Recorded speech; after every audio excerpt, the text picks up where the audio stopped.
Hey everyone, ever thought about working in the med device industry? Or are you in the industry and want to understand how to progress or even get better? Or what's next? There's never been a better time to work in the med device industry, as over the next 10 years we'll see a greater demand for healthcare across the world and an acceleration of technology in the space as AI and digital products are developed and approved for use. Welcome, everyone, to our podcast, Our MedTech Lives, in which we interview veterans of the med device industry and learn about their career journeys, what they're proud of achieving and being involved in, and what were their challenges that they had to overcome.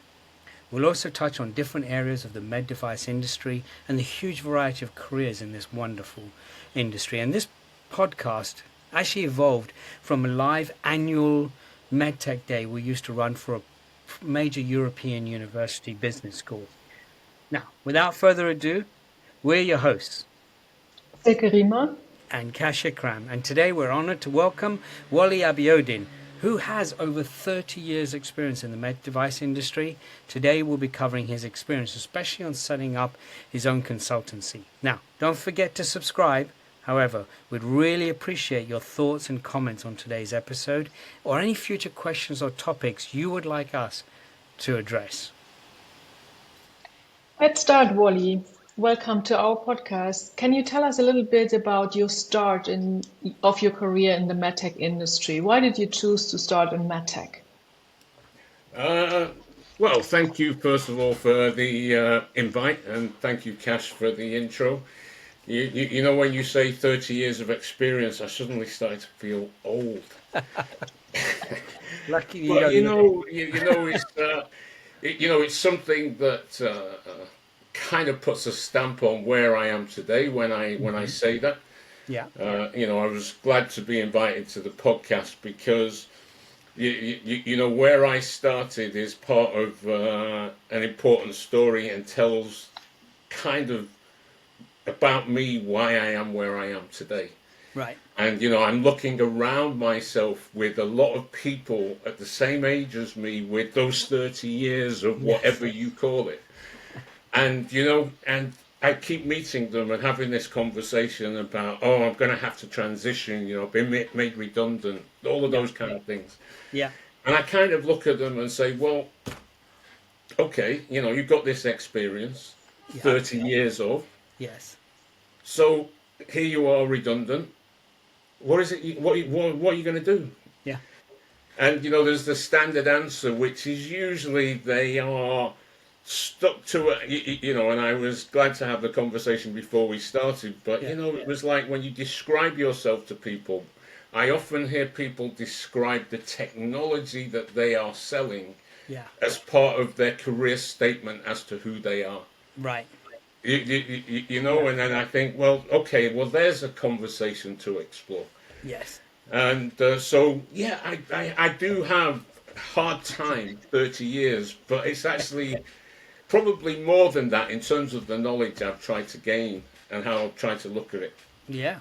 So if I go back to the beginning, which makes me who I am today, I didn't choose to go into med devices. Okay. I didn't even know it existed. I was a science graduate asking around, saying, well, what could I do? But I was rebelling to what people were telling me I should be doing as a science graduate. And it was the obvious things like work in a hospital, be a teacher, all of these kind of things, which none of them appealed. And I found myself applying for a small ad. This is so long ago where the jobs were in newspapers. Yes. So I've got the newspaper and there's this very small ad and it says science graduates required. So I applied and literally a whole load of events happened before I even realized where I was and I got employed. Yes. So I went through interviews and it was like that. We are talking 30 years ago. So I can't remember the detail, but I can remember the experience. Yes. And the experience was one that all of a sudden I find myself with a job, my first job. What was your first job in the medtech industry?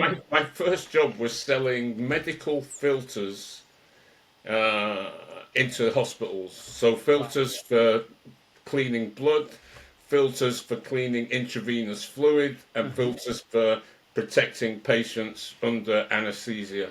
Yeah, we should probably say So, for our younger yeah, listeners that that newspaper was like the Telegraph, probably, but it was like you got it it. was You right. got It it. was LinkedIn on paper, basically, right? You Absolutely, arrived once a absolutely. Yeah. week.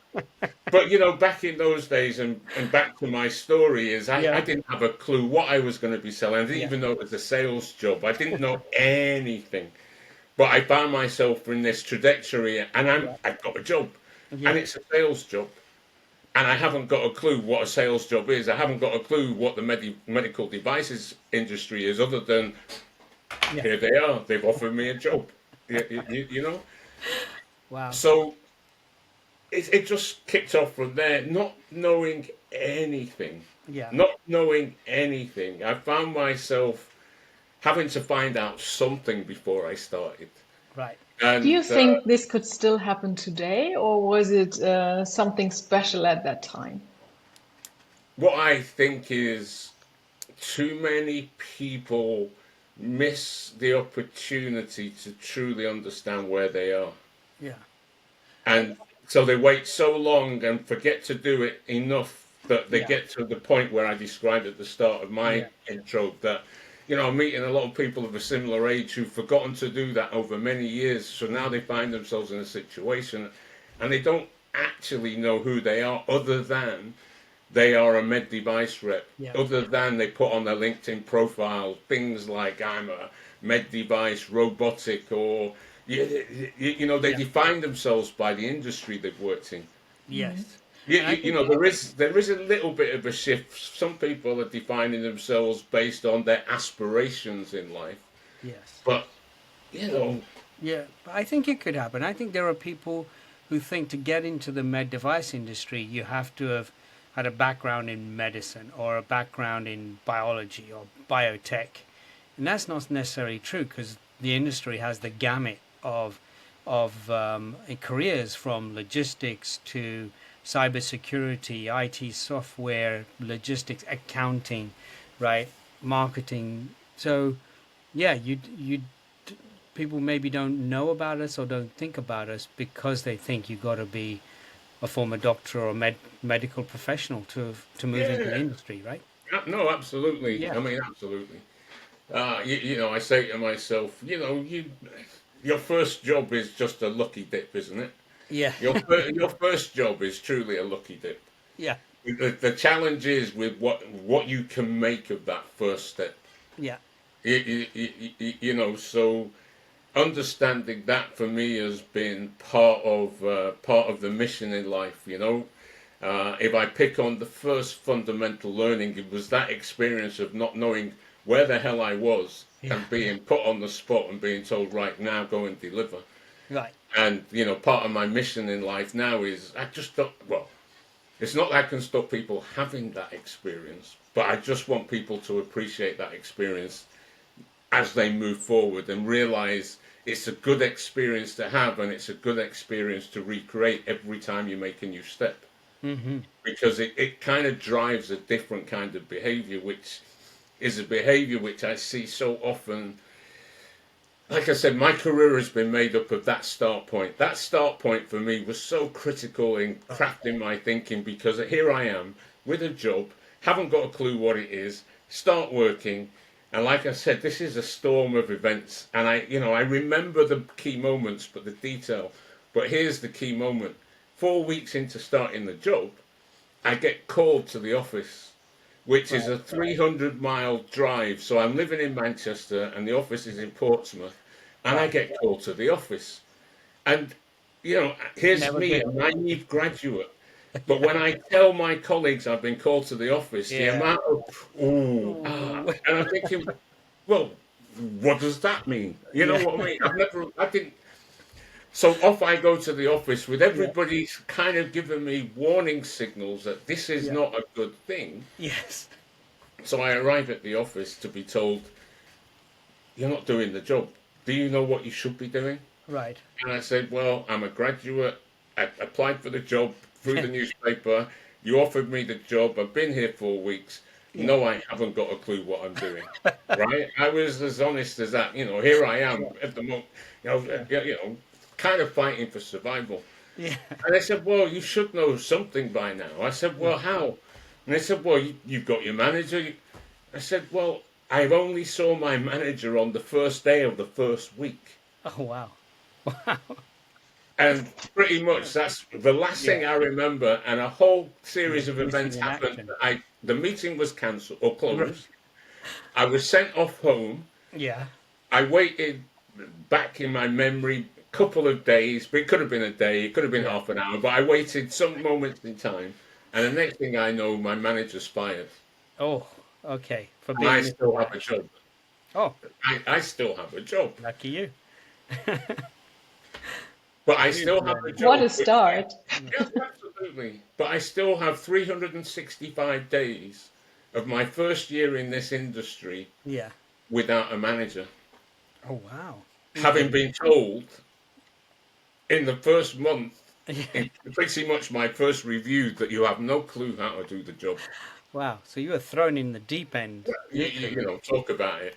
Yeah. So What did you do? well, survival mode, isn't it? Yeah.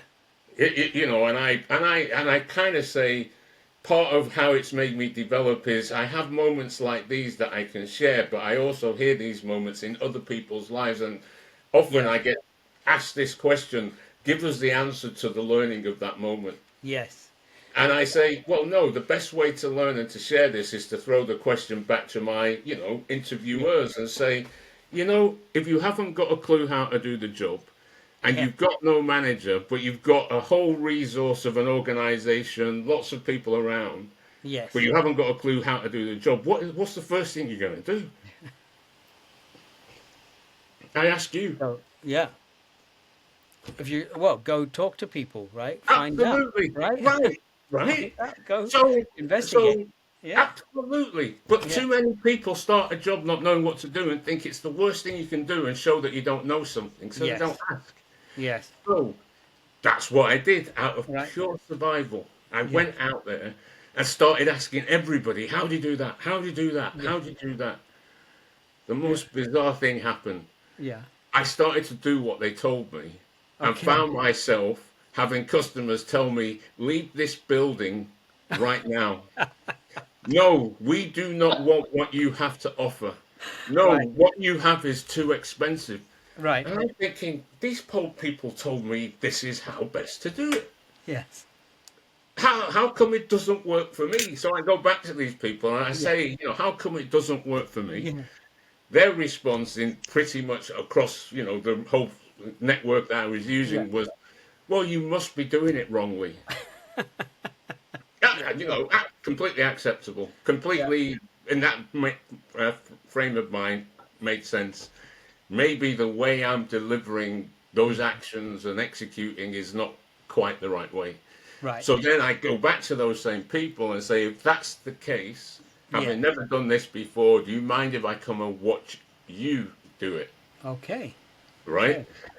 So, because I had a lot of freedom, they knew, the organization knew I was a graduate, knew I didn't have a manager. Obviously, they were struggling. Now I look back to find a manager, so they didn't stop me going asking around. Let's put it that way. So then I started to travel the country to go and shadow other reps, and and I would shadow them doing exactly what they told me was the best thing to do. Yes. And seeing exactly the same negative result with the customer. Oh, wow. Okay. And then asking them, hold on a minute, you told me this is exactly how to do it, and I've just watched you do it. We've been kicked out, or the customer's objected, or the customer wants a lower price. Yes. What's going on here? Yeah. And 9 times out of 10, they would come up with excuses like they hadn't prepared, it was a bad day, the customer doesn't listen. Every excuse apart from anything about what they did. Yes. Okay. So now this shifts my mindset to thinking, hold on a minute, this world is completely bizarre. Nobody's going to tell you how to do it in the right way. Yes. Yet everybody's going to judge you on how you do it. Yes. And then when you go to the people that should know how to do it, it's like they go, Nobody knows. I just want to share, when I started, I was an orthopedics guy, and I'd come from pharma where they gave you a script, like read from this. And when I talked to my orthopedic manager and I said to him, "Where's the script?" He said, "What are you talking about? You have a brochure, you have some slides, right? They were proper, they were like physical slides back then. We don't hire people in short trousers." I still remember him telling me that. And and he said, "Go figure it out." And that was how it was 30 odd years ago, right? It was, Well, you know, yeah. But it's a lot more again, professional today, I gotta admit. well, But no, back then, you say that, and that's my point. That's my point. It's a different language today, but the right? language is the same. Go and figure it out. Yeah, I mean, the words are the same. It's just a different way of saying it yeah, because that it's. I listen, one of the reasons I'm doing what I'm doing, and it yeah, is a struggle, but I'm sticking with it, is because I'm watching most of the clients that I could serve yeah. struggle with this same question. The Their go to market, performances, yeah, the performances of most med devices is kind of, the industry's going okay, don't get me yeah, wrong. We will always have a customer to serve. But yes, there's so many organizations saying we need to transform. We yes, need to transform. But what they're actually saying is they need to get more productivity out of this process that I'm telling you, yeah, most people kind of, I describe it like an iceberg. You kind of know whether they're doing well or not in the commercial organization just yeah. because of the results, which is everything you can see. So But this is fascinating. when you go and look beneath the surface, Yeah, the amount of waffle that I'm given around what that performance looks like is full of excuses, full yeah, of justifications, full of blame, yeah. but actually the behavior, the skill, no. But this is fascinating. So what I'm seeing is the die was cast very early, like literally when you started the career, you started problem solving the go to market because people were either following textbooks example of how to sell or previous people's ideas on how to sell. And this is, we should say, in med device, it's, you're not the person who's buying your product is not necessarily the person using. Let me illustrate that. Like if you're selling an implant that's going into a patient, it's not the patient who's paying. It's an insurance company or it's the government, right? And the person who actually makes that purchase is probably not even the surgeon that's going to put it in you. It's a purchasing manager somewhere within the administration of a hospital. Um, so it's a very complex. We talk about business to consumer, B2C. This is B2B, but B2G, business. Business to government as well as business to business, right? And it's kind of unique in that way. And also, we have a lot of ethics that we have to apply because we can't knowingly sell something that's not suitable for someone or we feel isn't indicated for that. So we have a lot of rules that we have to follow, which is really, really important as a baseline for that. So you started solving problems on that. Interesting. I would like to Yeah. add a question to Yeah. this because after 30 years, it sounds all super funny, but I think when you are in this situation, it's not so funny. So my question is, how did you keep your high level of motivation facing all these issues? Uh, yeah, good question. It's kind of a long answer, but I'm trying to think of how to get there in the shortest possible way. I guess what I can say is recently, I've been doing some work with a client that made me stop and think about, how to bring this art and skill alive in a different way. Mm. And that analogy I used. It was all video, and I used somebody else's material, but it was all around this essence of magic. And and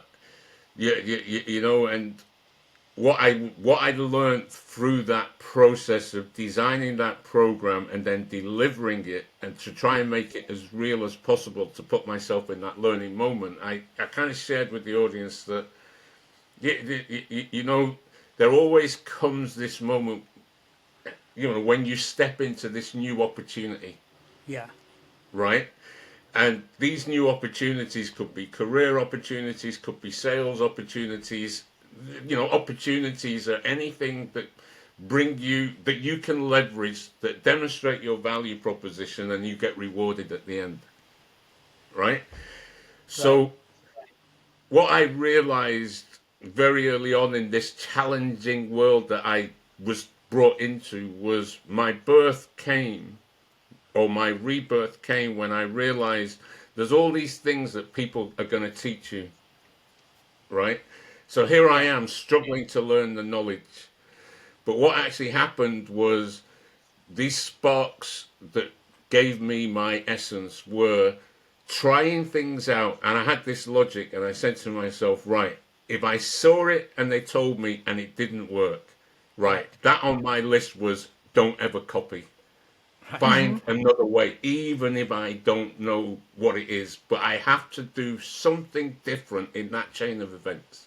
Mm-hmm. And then if I saw somebody else do it and it worked, do it. But Right. once I did it, map out those chain of events and then either continue to do it or enhance it. So making that process absolutely physical in my brain gave me experiences that meant when I made those adaptations and it worked, I wasn't just satisfied with the learnings I got. Right. It gave me the buzz. It Mm-hmm. gave me the fulfillment. Right. You know? So having that cycle of behavior means that more often than not, I go through opportunities with the ups and downs of what an opportunity gives. Yes. But when you have this consciousness, then your good moments for the opportunity really give you the lift to keep you going Yeah. and inspire you to come up with other ideas to keep it going. Because honestly, opportunities are complex, like you said, Cash. Yeah.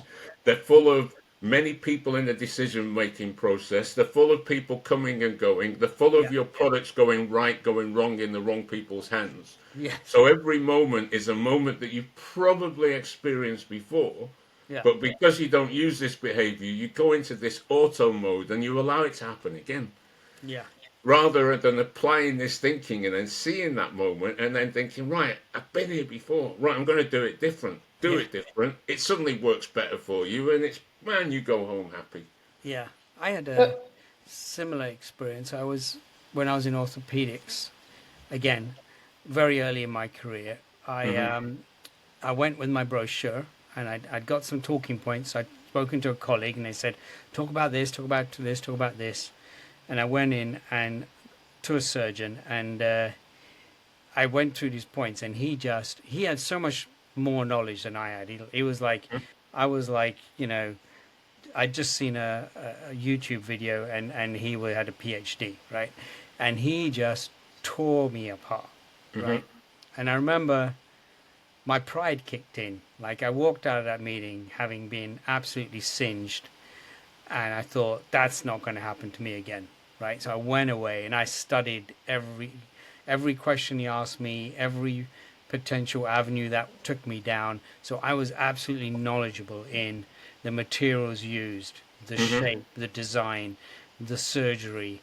So when I went back, to see another surgeon a few days later, I was equipped, right? And every time, I had this innate stubbornness almost that, hey, I'm not going to be put in a situation where I'm shown to not be able to answer basic or even complex questions eventually. Hmm. And Hmm. I found that drove my knowledge, Yeah, yeah, seeking, yeah. etc., etc. But Silke, you've been a salesperson who's been in all sorts of situations, and do you recall it? What drove you when you were being, not thrown out, but yeah, someone was looking at the door and kind of indicating maybe you should go through it. I think my biggest learning was after a training I had is Yeah. that we always need to ask ourselves before we go into a conversation, what is in it for the doctor? Not like Mm. I want to sell. It's Yeah. really am I bringing to you? And because I was in hospital sales and aesthetic sales, I really see the big difference because doctors in the hospital, they have their day in the hospital anyway.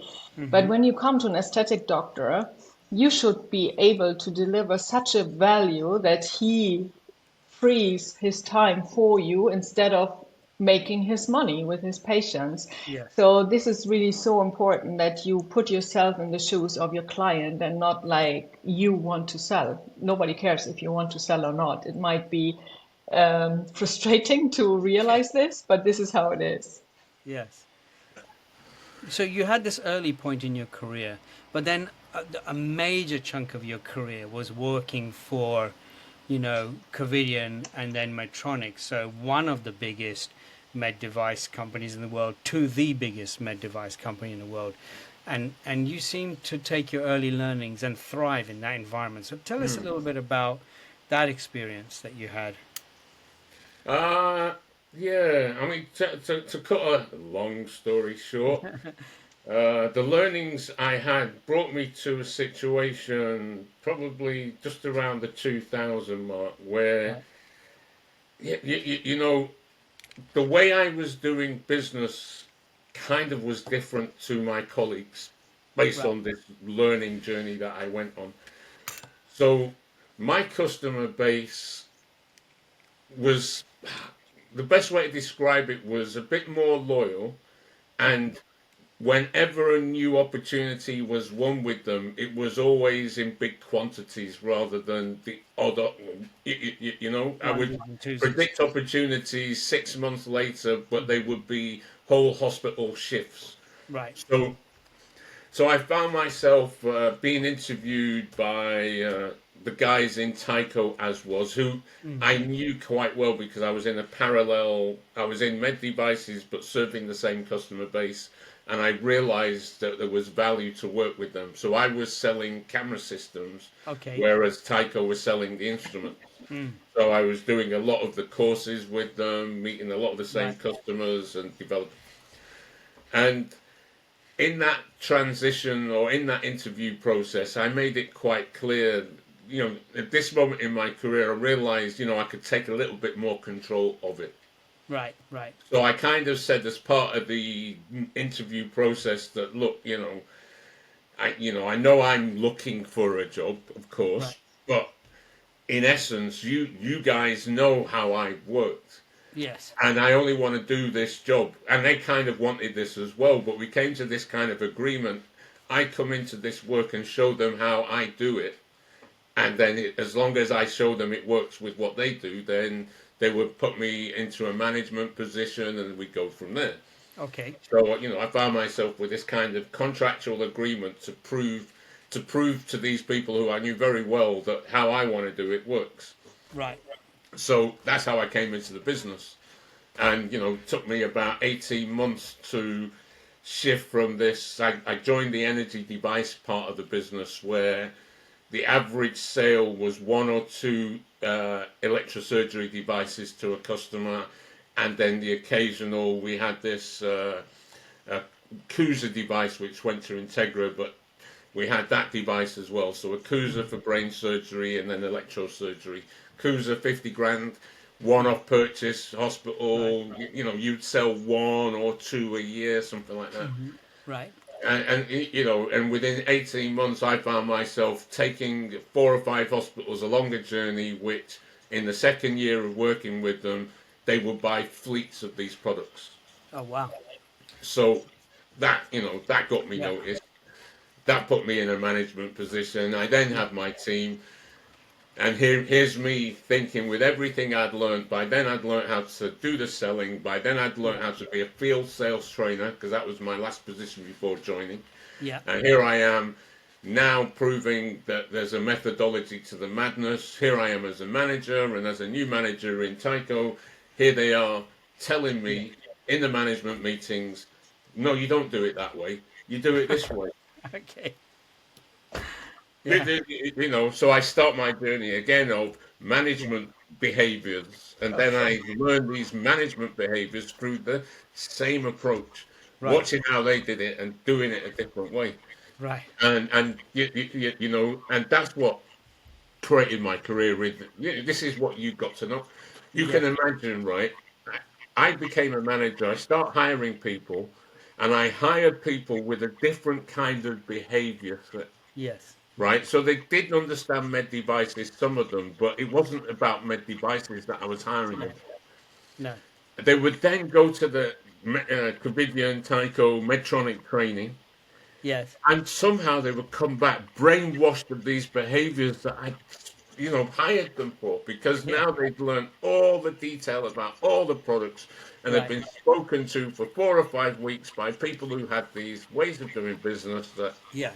like I said, was not optimal. So I decided, right, if that's the case, from now on, any new starters that I have, I am going to join them for the very last week of the training to make Okay. sure that they don't leave that training brainwashed in that way. Okay. And because I did that religiously, I Yeah. then got known by the training part of the organization. Right. And as the training organization saw me visiting Elancore as it was, Yeah. and saw what I was doing with my team, they then said, "Can you do this with everybody's team?" And then that's what Okay. brought me onto the journey of development and people and leadership coaching and Yes. things like that. Yes. But And that's obviously, you where. don't like to be in a comfort zone, right? You need to move Yeah. on. So, so being in such a big organization could be a good career until the end of your professional life. So, why did you decide to build up your own business? Yeah, but this is life. Interestingly enough, this podcast and this request, Yeah.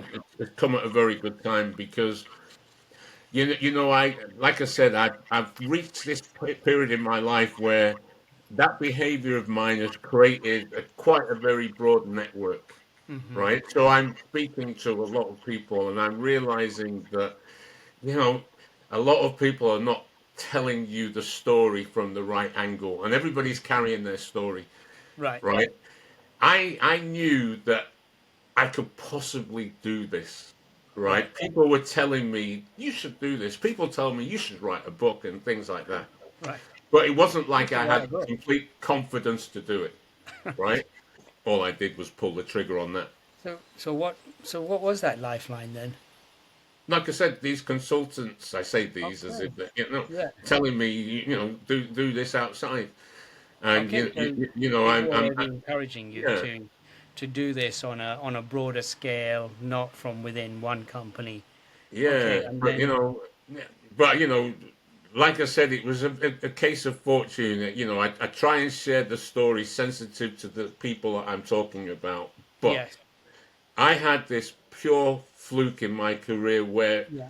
somehow that moment of redundancy, as in, the day I was told, I'm speaking to my team. So I share Yeah. with my team in a call, shit, I got news today that I wasn't expecting. Yes. Apologies for the language. Yeah.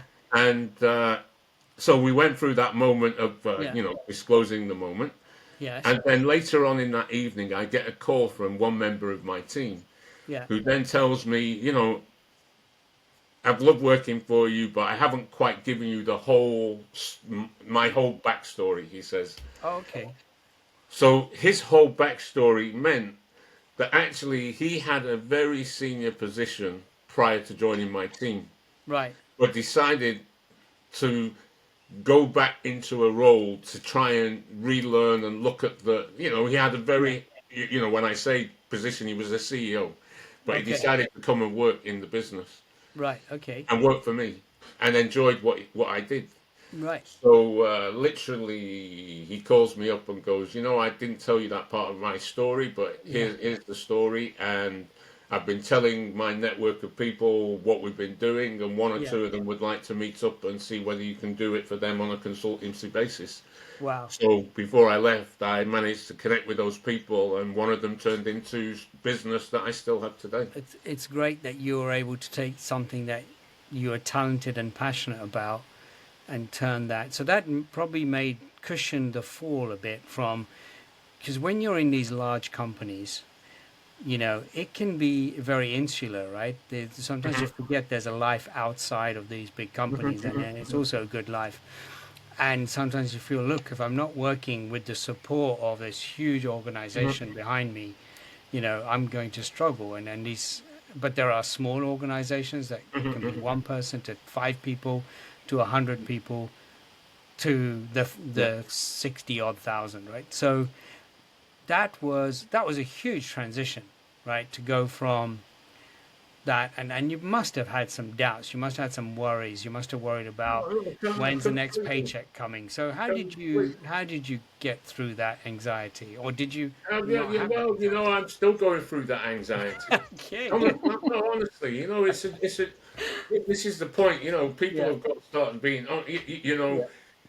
I can tell you, I completely feel fulfilled. Every day is Yeah. a thinking day that makes me Yeah. realize I'm applying learning. But does that Right. mean, I've reached the pinnacle of, does that mean I'm earning millions a day? No, it Yeah. doesn't. But what it does mean is I sleep Yeah. satisfied with what I'm Yeah. doing. I'm very Yeah. clear on my value proposition. But Right. slowly and surely, the customers that I'm working with are beginning to realize, Yes. slowly but surely. And these difficult, I would say Mm-hmm. the making of me Yeah. has been being made redundant, Right. taking the opportunity that I was fortunate enough to grab just before I left and making that something, Yes. and then hitting the year of the pandemic. Wow. Right, Yes. so the pandemic comes, and I'm kind of, by then I'd managed to do kind of bits of work for maybe about 5 or 6 companies, Right. mostly med devices, health Mm-hmm. and well-being, a little bit beyond. Yes. And all of a sudden, everything gets cancelled. Yes. Everything. 100% of every project I had, I'm told the next step is on hold Yes. indefinitely. Right. So I wake up middle of March. I'm on holiday with the family to be told there's no work for the foreseeable future. Man, did I panic. Wow. Man, did I panic. Yeah. For So, sure. in in desperation, sleepless nights, thinking about it, putting all the learnings together, and Yes. it's part of my value proposition now. And part of my value proposition is it's like whatever your value proposition is as a tech company, as a medtech company, as a health service company, whatever it is, because it's pretty much, it's not about the industry, it's about this same thing. Making that value chain hit Yes. the customer in the most opportune way is what I'm all about, Yes. right? So in this instance, I had to look at myself and say, what's my value? My value is working out how to get your value proposition in the Yeah. best way to the market. So Right. that includes managers, marketing, customer care, sales, all of those things. Right. So on this moment in the night, I suddenly think, hold on, what's the value proposition of my clients? Health, health, health, health, Right. well-being.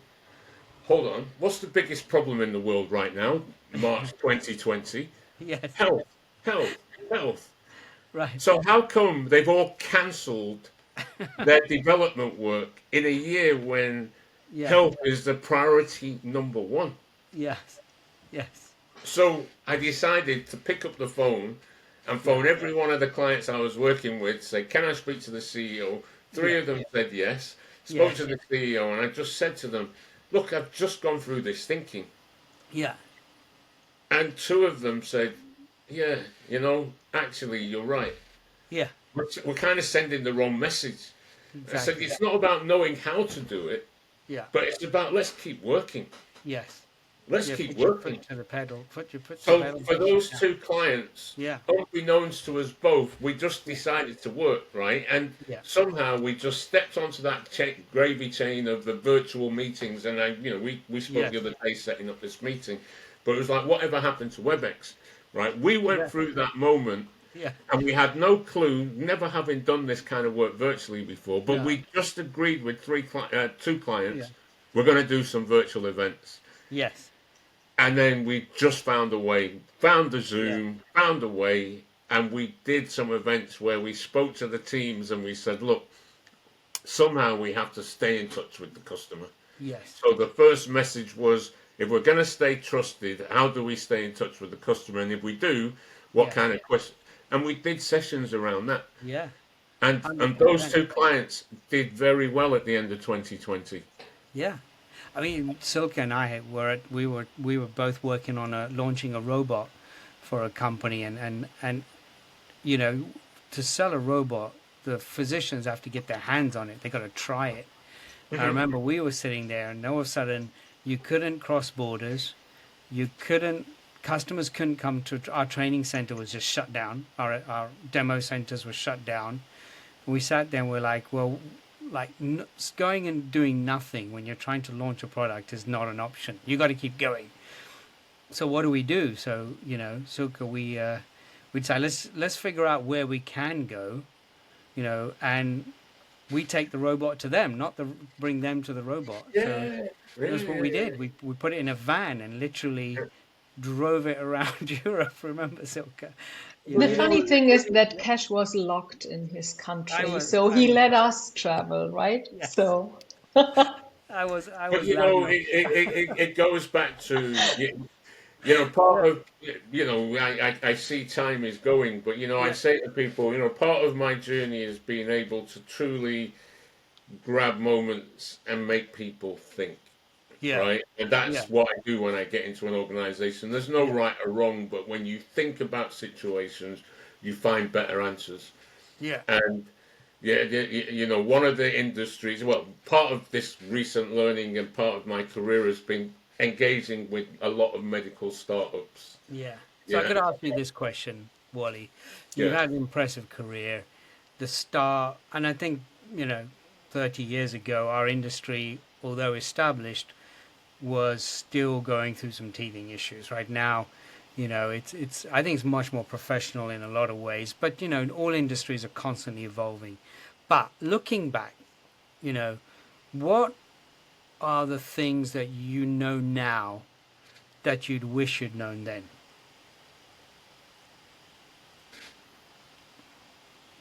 yeah. I kind of prepared for that moment. Okay. I was thinking, what are some of the key points, right? I would say the first one was about capturing the essence of what value is. Right. Because when you capture the essence of what value is, you realize there are moments when you've undersold what it is you have to offer. Right. And I just point to the last thing you described of the 2020 scenario and Yes. what we looked at differently, right? So you remind us of selling a robot during 2020, Yeah. right? And I say, if you think about the functionality and the value of a robot at that time, and you look at it Yeah. with these pair of eyes that I've got right now, I say to you, man, did people want to stay away from touching anybody, Yes. Exactly. right? So they could have carried on working with a robot Yes. because everybody would have been standing 6 foot apart. Yes. Nobody would have been touching the patient. So a hospital should have bought thousands of them Yes. during the pandemic That rather than was our value prop. thousands of PPE. Yeah. Yeah. That You was a know, big part of our value prop. yeah, You're but it's 100% right. Yeah. but people are missing those real time moments. Exactly. They stick to the brochure and the books rather than Yeah. adapting to the real case situation of the customer real time. Yes. Yeah. So Did understanding the value and understanding what that value means to your customer. today, not Yes. in the books, not Yeah. yesterday, not what you imagined, but when you see the customer saying, "Look, I've had to cancel all the cases because I can't get all the staff. We have to wear PPE to talk to the patients, but we still have to find a way to do surgery." Well, why not get a Yeah. robot? Then you Yeah. can stay 6 foot apart, and you don't need to talk to the Yeah. patient. And if you're really good at it, you can then only have 3 or 4 staff rather than, Yeah. But finding It, that ability to put the yeah. value proposition in the customer's reality. Exactly. That's It's the great first one. advice. It's great Yeah, advice. Yeah. that's the first. But linked Yeah. to that, Yeah. because people can't see that Yes. when you first go and see a customer, understand what we mean by relationships. Too many people tell me relationships, it's about having great relationships. I've really analysed what we mean by relationships. Mm. And if only I realised that opportunities and helping people understand the value is not about showing them the product and how well it works. Right. It's about influencing the stakeholders to play a part in making that opportunity happen. Yes. And 90% of that activity is not at the point of demonstration. Right. Right. So winning opportunities is about how you get your stakeholders to behave amongst themselves, not Yes. how well you get your equipment and solution to behave. Yes. Exactly. Managing the stakeholder map. Managing, but really managing it. Yeah. Making what people don't realize is it's knowing what's the difference between a blocker, a neutral, a coach, and a champion, but Yes. realizing your job is, yes, make the product work when you put it in their hands, but the bigger part of your job is taking a customer on a journey of demonstrating to you that they're a blocker when you first meet them, Yeah. demonstrating to you that the second time you meet them, somehow you've done some magic and make them a neutral, Yes. then going back another time and then doing whatever it is you can to make them a coach and then make Yes. that's your job, Yes. Yes. Very. right? Very. If only I'd realized that, you know, right Yeah. day one, I was Yes. too busy doing what everybody told me, which was go and Yeah. demo that product, go and show them the evidence, demo it, show them Yeah. all the great features. No, The, they should have been telling me, go and make sure you've got the stakeholders understanding where the value is. Make sure the stakeholders yeah. realize the value. Make sure the stakeholders can explain that value to others. Make sure the stakeholders are sitting in front of the purchasing board, the board, or the Yes. back. Yeah, that's what they should have been telling me. I think what one thing you're saying is when you join a company or you join a business, and there's people who are tenured there, like us old fogies sitting on this call, don't just assume we know we've solved everything, because the market, industry, business is always evolving. It's always new, right? And it's always good to sit back, observe, learn, engage brain, and don't assume that those people that came before you have solved all the issues. Silke, I'll leave the final question to you. Now it's me. Yes. No. Uh, that's a good thing. Yeah, I'm still interested in your change in career. So, Yeah. if someone thinks I've been working in this industry in a big company for 20 years and I would like to set up my own company, Yeah. what advice would you have for this person? Know what Yeah. you're good at. Yes. That's a nice short closing remark. Thank you so Yeah. much.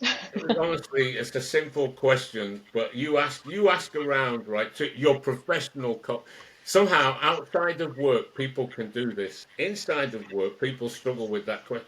Listen hard to the answer to that question, and more often than not, what you will hear is not what they're good at, but what they like doing. Hmm. Yes. There's a difference, and usually that what they like doing means they're telling you everything that's external, Yes. not not actually what what they're actually good at. Yeah. Well, Wally, thank you so much. I mean, to share your years of experience, your ups, your downs, your learnings, what motivated you, even being transparent about the anxiety you feel every day, Yeah, and uh, and what happened during the pandemic. I hope people learned something, got some tidbits of information, got some motivation to join the industry or move forward with their careers. And if they're thinking of going it alone, either with themselves or a group of friends and setting up a consultancy, you know, learning from your example and doing what you're good at, right? Which is, and if people want to reach out to you, they can reach out on LinkedIn and absolutely. connect with you and ask you questions. And if anybody has any further questions, please just put them in below the video and we'll be delighted. Or even you can contact info@medtechlives.com. We'll be delighted to hear from you. Wally, thanks again for your Thank you very much. time. Really appreciate it. Enjoy our conversations always. Always, always.